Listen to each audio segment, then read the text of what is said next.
Hello, everybody, and welcome to the series of videos in which we will be talking about housing and how it works when you come to Brandeis. First of all, welcome.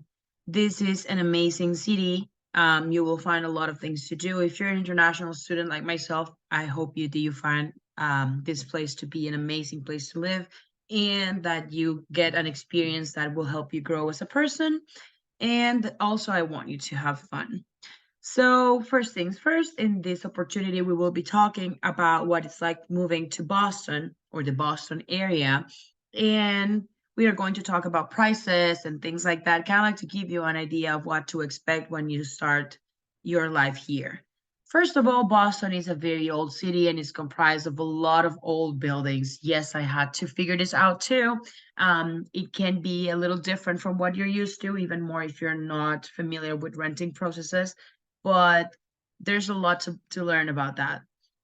And we have a very short supply in terms of rental for housing. So this is a very competitive market, which is why, since the demand is so high, we usually recommend people to start looking for a house early on in the process of coming to Brandeis. Like start as soon as you can. It is a little too pricey to afford a loan, which is why the majority of us students actually have a lot of roommates that can vary from one roommate to five, which is kind of like the highest I've ever seen.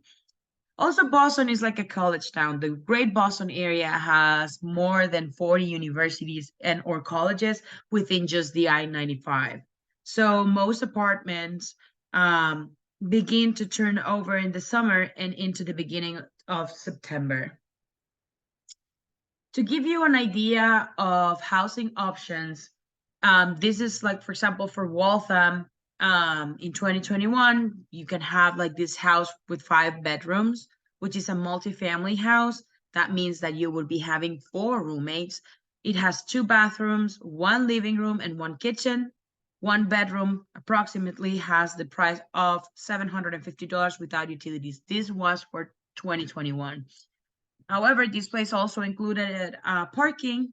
There was washer and dryer in the building, not coin operated, and it was pet friendly. That means that you can bring your dog, your cat, or well, your pet, right? Another example would be Brighton, which is a city that is close by to Brandeis. This is a 2 bedroom or another multifamily house, 1 bathroom, 1 living room, and 1 kitchen. In this case, you would only have 1 roommate. The unit is 1,500 with water included. That still means that you have to pay for gas or whichever heat service you have, and you also have to pay for electricity, internet, or your phone bill. Make a big list here. We're going to talk about this soon. Also, this includes a washer and a dryer in the building, but it's coin operated laundry, which means that you would be using quarters. So for me, I've only ever rented places with coin operated systems, which is usually why I go to the bank and get like my change. And this is also a pet friendly place. This is just an example. So the average cost to rent in Waltham, an average size of 500 to 600 square feet. This is for like 1 bedroom would be around $2,000 or more. That means not having without having roommates. 2 bedrooms go from 3,100 to 3,600, and 3 bedrooms can be almost $4,000. So the thing with this is that you have to keep in mind is that the more roommates you have, the more you can divide this money among everyone else. Same with utilities. We have different types of rentals, like large apartment buildings that could be Cronin's Landing here at Waltham, Edison and the Charles, Bancroft, and Longview. These are usually a little bit more expensive. They tend to be fully furnished, which is a plus if you're an international student like myself. In my case, I did not um, go to one of these places, so I had to purchase my own bed and everything. They have amenities like a swimming pool, fitness center, community outdoor space. This is a very useful option if you're able to afford it, just because you will have more activities or places to be inside your house. And they usually have a large management team. And you have the multifamily and single family dwellings. These are privately owned, and these can be very old houses that may not have been updated. So they might not be as modern as you might expect.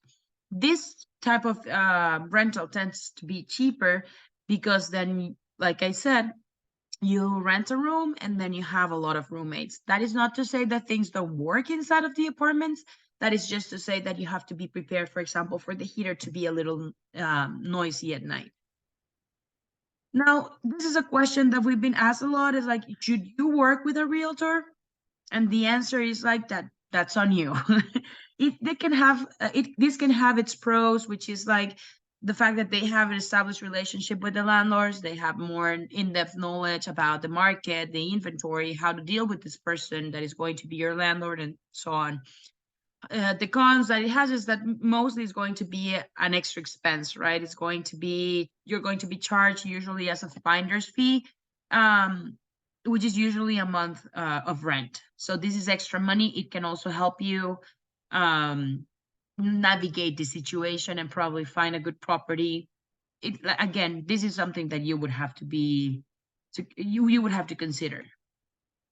In terms of pets, like we showed at the beginning, you can bring your pet. However, it is important for you to know that most landlords will not allow you to have pets.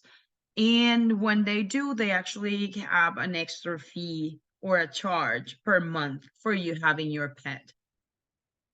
Utilities, in terms of utilities, you're often responsible for paying heat, electricity, internet, gas.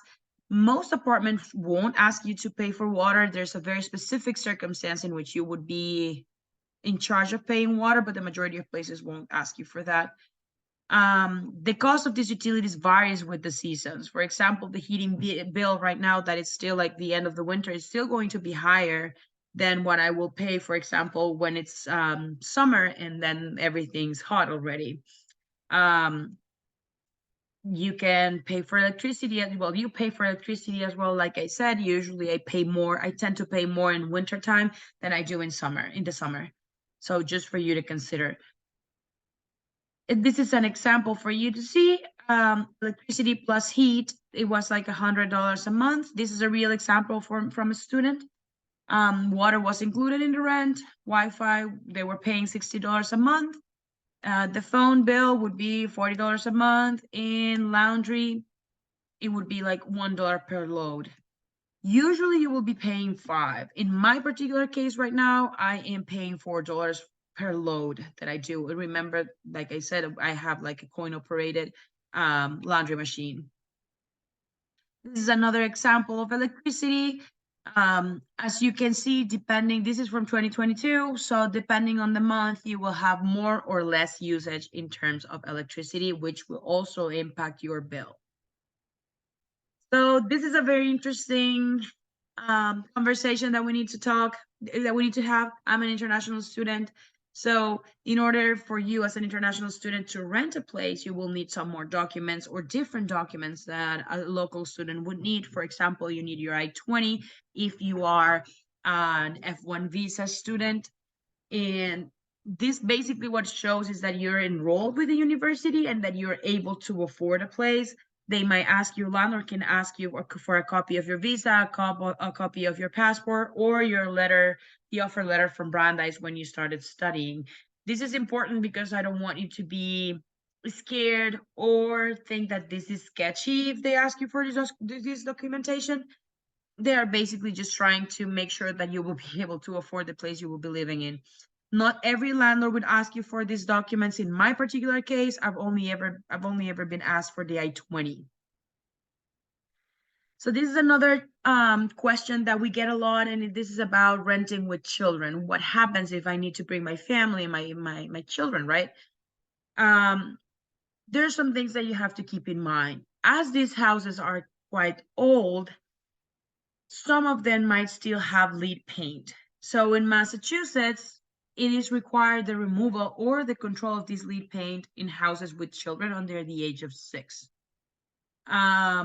However, there are some places where you could still find it, and so it's just something for you to keep in mind. Also, you have to contact your landlord to let them know that you're bringing children so they can do something about it, and like ask them if it's possible for you to come with them.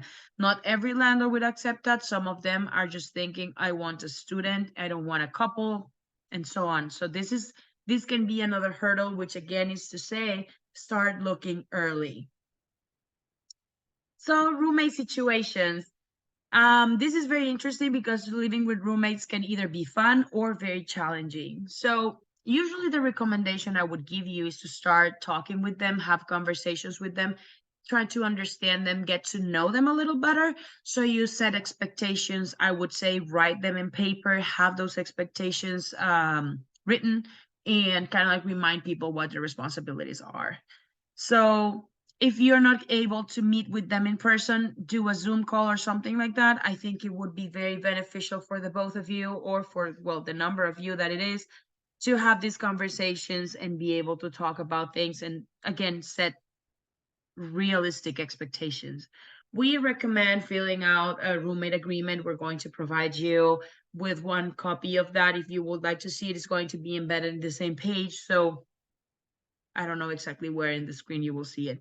The purpose of this document is to assist you to have a proactive discussion about um, rules that you might set between roommates. Again, your roommates can be your friends, it can be strangers. So it's good to know, for example, cleaning schedules, who's going to take care of which bill, and so on.